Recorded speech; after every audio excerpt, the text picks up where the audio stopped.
여러분, 돈도 놀면서 일하지 않을 수 있다는 걸 알고 계셨나요? 저번 영상에 돈이 나를 위해 일하는 직원처럼 다른 돈을 벌어다 준다는 말씀을 드렸는데요. 오늘도 같은 맥락으로 놀고 있는 현금을 놀지 않고 일하게 하는 방법에 대해 설명하려고 합니다. 안녕하세요. 재테크 공부하는 한남자입니다. 지금은 2024년인데 아직까지 예적금이 최고라며 20세기에 살고 계신 분들이 있으시다면 이제 탈출하세요. 혹시 재테크를 시작한다고 예적금이율 높은 상품 찾다가 우대금리 조건이 너무 까다로워서 포기해 본 적 있으신가요? 그렇다면 오늘 영상 놓치시면 안 됩니다. 하루라도 빨리 더 나은 금융상품으로 갈아타셔서 예적금에서 벗어나셨으면 합니다. 오늘은 예적금보다 높은 이자를 기대할 수 있는 5가지 금융상품을 말씀드리려고 하는데요. 바로 RP, CMA, 발행어음, 채권, MMF입니다. 혹시 처음 들어보셨거나 이름만 알고 계신 분들도 있으실 텐데요. 오늘 영상에서는 각 상품의 장단점과 주의사항을 함께 알아보고 여러분에게 맞는 금융상품을 선택할 수 있도록 도움을 드리도록 하겠습니다. 먼저 RP는 판매 조건부 채권이라고 하는데 좀 더 자세히 설명드리면 RP는 일정 기간 후 약속된 금리를 더해 다시 사기로 약정한 가격으로 채권을 매도하고 매수하는 계약을 의미합니다. 위험성이 상당히 낮은 금융상품이라는 것만 알아두시면 됩니다. 수시형 RP는 입출금이 자유롭고 이자율이 예금보다 높은 수준의 이자를 얻을 수 있어요. 단점은 예금자 보호 대상은 아닙니다.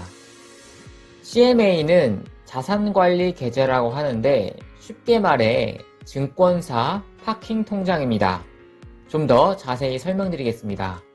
개인이 증권사 CMA 계좌에 돈을 넣게 되면 증권사는 이 예치금을 가지고 다른 곳에 투자를 합니다. 투자해서 수익을 얻으면 개인은 그 수익률을 받는 개념으로 이해하시면 됩니다. 입출금이 자유롭고 하루만 넣어놔도 이자가 붙어서 일복리가 적용이 돼요. 그리고 시중은행보다 높은 이율을 가지고 있고 단점은 RP처럼 예금자 보호 대상은 아닙니다. 하지만 크게 걱정할 것이 아닌 게 증권사가 망해야 돈을 못 돌려받을 텐데 그럴 가능성이 너무 희박합니다. 그래서 초저위험 상품이라 보시면 됩니다. 또 다른 단점으로는 제가 설명할 상품들에 비해서 이자가 좀 낮은 편에 속하게 됩니다. 그 다음 발행어음으로 가보겠습니다. 발행어음은 종합금융회사나 증권사가 자금을 조달하기 위해 발행하는 자사어음입니다.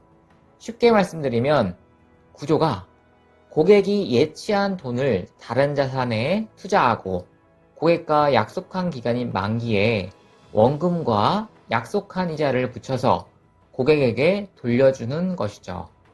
발행어음은 고정금리를 적용하는 1년 이내의 단기 금융상품인데 장점은 시중은행보다 이자가 높은 것은 당연하겠죠. 소개드리는 다른 상품들보다 이자가 더 높을 수 있습니다. 마찬가지로 예금자 보호 대상은 아니지만 일부 대형 증권사인 한투, NH, KB, 미래증권만 가입할 수 있어서 안정감이 있다고 볼 수 있어요. 최대 만기가 1년인 것은 보는 시각에 따라 장점 아니면 단점으로 나뉘겠네요.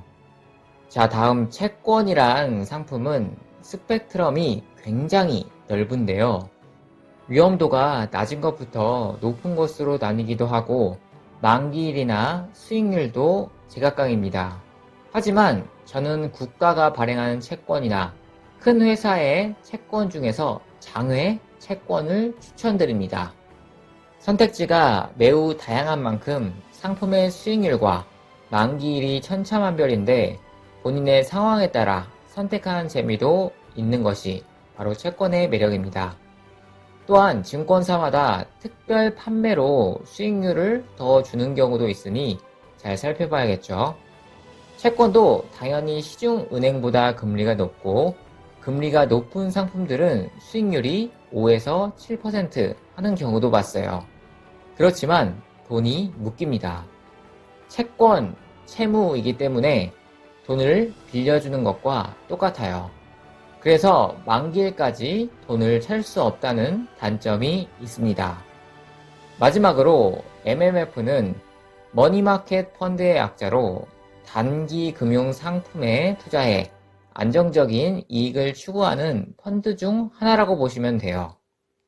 주로 국채, 양도성 예금 증서와 같이 안전한 자산에 분산 투자하여 원금 손실 위험을 최소화하고 있어요.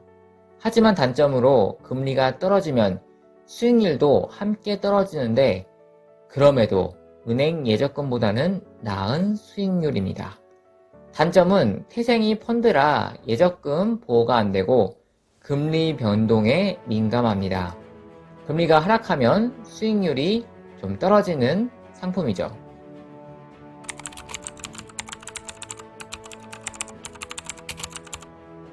오늘은 예적금보다 높은 이자를 제공하는 여러가지 금융상품에 대해 알아봤는데요. RP, CMA, 발행어음, 채권, MMF 모두 다른 특징과 장단점을 가지고 있는데, 한 가지 공통점은 예적금보다 훨씬 좋은 상품들이고 위험도가 아주 적기 때문에 추천드리는 겁니다. 여러분의 상황에 맞는 상품을 잘 선택하셔서 놀고 있는 현금을 그냥 두고 보지 마시고 조금이라도 더 일하게 하셨으면 좋겠습니다. 오늘 영상이 길어질 것 같아 5가지 금융상품에 대해 간략하게 소개했는데, 다음에는 이 금융상품을 찐으로 활용할 수 있도록 증권사들의 금리들을 비교하고 가입 방법까지 설명드리면서 보다 깊은 내용으로 찾아뵙도록 하겠습니다. 오늘 영상은 여기까지고요. 도움이 되셨다면 구독과 좋아요를 해주세요. 여러분의 돈들이 계속해서 일하도록 돕겠습니다. 그럼 다음 영상에서 다시 뵙도록 할게요. 시청해주셔서 감사합니다.